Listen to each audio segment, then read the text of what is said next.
Hello breaking news చూస్తున్నాం. హనుమకొండ జిల్లాలో దారుణం చోటు చేసుకుంది. ఓ మూగ చెవిటి యువతపై ఓ ప్రబుద్ధుడు 3 రోజుల కిందట హత్యాయత్నం చేశాడు. ఈ అమానుష ఘటనపై బాధితురాలి సోదరుడు స్థానిక పోలీసులు ఫిర్యాదు చేశాడు. పోలీసులు నిందితులపై వివిధ సెక్షన్ల కింద కేసు నమోదు చేశారు.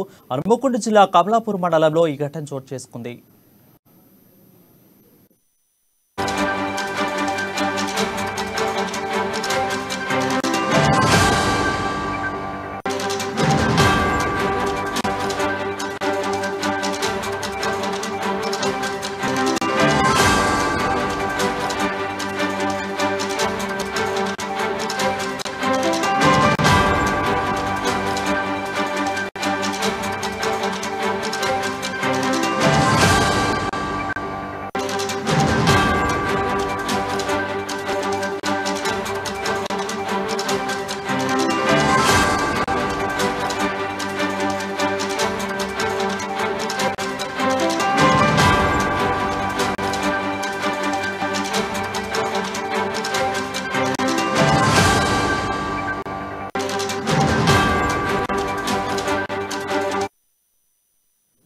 చూస్తున్నాం. హనుమకొండ జిల్లాలో దారుణం చోటు చేసుకుంది. ఓ మూగ చెవిటి యువతపై ఓ ప్రబుద్ధుడు 3 రోజుల కిందట అత్యాచారం యత్నం చేశాడు.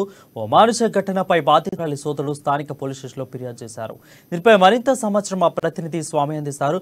స్వామి, చెప్పండి, ఇంత ఘటన 3 రోజుల తర్వాత వెలుగులోకి రావడానికి గల కారణాలు ఏంటి అసలు?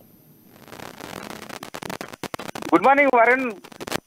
మొత్తానికైతే మానవత్వం మంట కలిసిన వేళ ఒక మూగ అమ్మాయిని అత్యాచారానికి పాల్పడిన ఘటన హన్మకొండ జిల్లా కమలాపురం మండలంలోని నెలకొందని చెప్పుకోవచ్చు. మొత్తానికైతే చూసుకోవచ్చు, ఇక్కడ హన్మకొండ జిల్లాలోని కమలాపురంలో ఒక మూగ చెవిటి అమ్మాయి పైన కూడా అత్యాచార యత్నం చేసిన ఓ ప్రబంధుడిని మాత్రం కటకట పాలని అని చెప్పుకోవచ్చు. మొత్తానికైతే ఈ ఘటన 3 రోజుల క్రితం జరిగింది. ఇది ఆలస్యంగా వెలుగులోకి రావడంతో కూడా ఆ మొత్తం మండలం అంతా చర్చనీయాంశంగా మారిందని చెప్పుకోవచ్చు. మొత్తానికి చూసుకోవచ్చు, అక్కడ మాత్రము ఆ అమ్మాయి మాత్రం మూగ జీవి అయిన ఆ అమ్మాయి అత్యాచారానికి పాల్పడ్డ ఇంట్లో కూడా సోదరుడు, అంటే ఆమె సొమ్మసిల్లి పడిపోవడంతో కూడా 2 రోజుల పాటు కూడా ఆ అమ్మాయిని గమనించిన సోదరుడు అయితే ఆ మూగ అంటే సైకిళ్లను కూడా సైకిళ్లతో కూడా చెప్పిన పరిస్థితి కనపడతా ఉంది.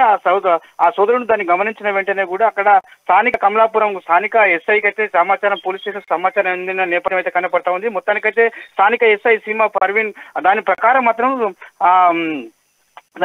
మాత్రం కేసు నమోదు చేసి కూడా పరిస్థితి అయితే పోతుందని చెప్పుకోవచ్చు. మొత్తానికి చూసుకోవచ్చు, మీరు ఇక్కడ పోలీస్ స్టేషన్ పరిధిలో ఉన్నా కూడా అతని పైన కూడా ఆ ప్రబంధుని పైన కూడా కటకటల పాలు చేసిన పరిస్థితి అయితే కమలాపురంలోని చోటు చేసుకుంది.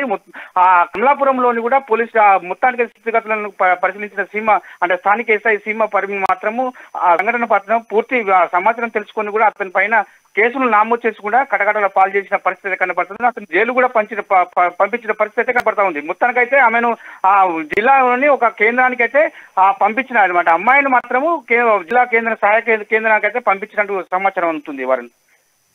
Right, thank you Swami for the updates.